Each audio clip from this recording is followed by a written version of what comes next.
Bismillahirrahmanirrahim. Assalamualaikum warahmatullahi wabarakatuh. Alhamdulillahirrahmanirrahim. Wabihi nasta'in ala murdin waddin. Wassalatu wassalamu asrofil anbiya'i wal mursalin wa ala alihi wa sahbihi ajmain, amma ba'du. Yang terhormat dosen pengampu mata kuliah Ilmu Pendidikan Islam 2, yaitu Dr. Hajah Hilda Enishifa MAG, dan juga Dr. Hajah Neneng Nafisa MAG, dan juga rekan-rekan seperjuangan kelas PAIB. Baik, sebelum masuk ke materi, di sini saya akan memperkenalkan diri. Nama saya Ridho Afrizal dengan nomor pokok mahasiswa 240621210027 dari program studi Pendidikan Agama Islam, Fakultas Pendidikan Islam dan Keguruan Universitas Garut. Baik, di sini saya akan menjelaskan tentang paradigma pendidikan Islam. Pembahasannya ada yang pertama itu pengertian paradigma pendidikan Islam, yang kedua karakteristik paradigma pendidikan Islam, yang ketiga konsep dasar pembaharuan pendidikan Islam, dan yang keempat pembaharuan paradigma pendidikan. Pengertian paradigma pendidikan Islam. Paradigma ialah suatu kumpulan dari tata nilai yang dihasilkan dari buah analisa yang selanjutnya membentuk pola pikir seseorang sebagai titik tolak pandangannya sehingga dapat membentuk sifat subjektif seseorang tentang bagaimana seseorang akan merespon realita tersebut. Menurut Basori, paradigma pendidikan Islam merupakan pendidikan yang berciri khaskan ajaran atau nilai-nilai keislaman secara menyeluruh yang bersumber pada Al-Quran, Al-Hadis, dan As-Sunnah. Yang kedua, ada karakteristik paradigma pendidikan Islam, itu ada dua. Yang pertama itu ada Al-Quran dan Hadis. Yang pertama itu Al-Quran dan Hadis, dan yang kedua ada implementasi iman dan takwa dalam kehidupan. Konsep dasar pembaharuan pendidikan Islam. Ada dua alasan pokok mengapa konsep pembaharuan pendidikan Islam di Indonesia untuk menuju masyarakat madani sangat mendesak.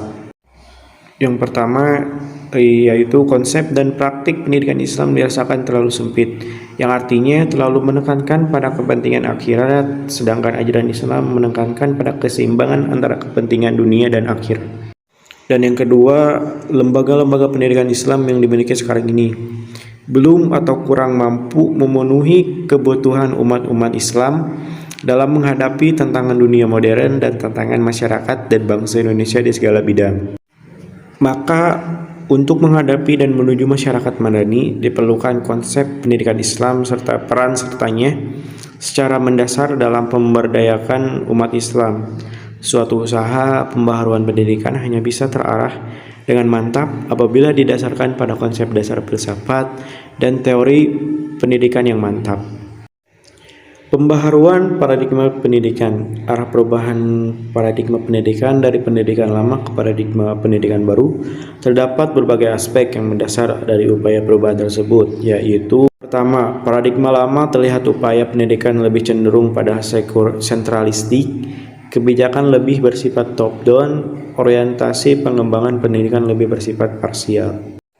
Karena didesain untuk sektor pertumbuhan ekonomi, stabilitas politik dan keamanan, serta teknologi perakitan. Peran pemerintah sangat dominan dalam kebijakan pendidikan dan lemahnya peran institusi pendidikan dan institusi non-sekolah. Kedua, paradigma baru orientasi pendidikan pada desentralistik, kebijakan bersifat bottom up, orientasi pengembangannya lebih bersifat holistik.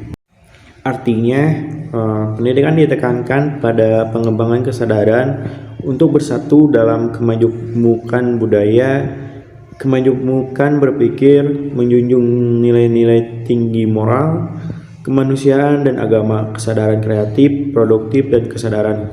Baik, mungkin cukup sekian.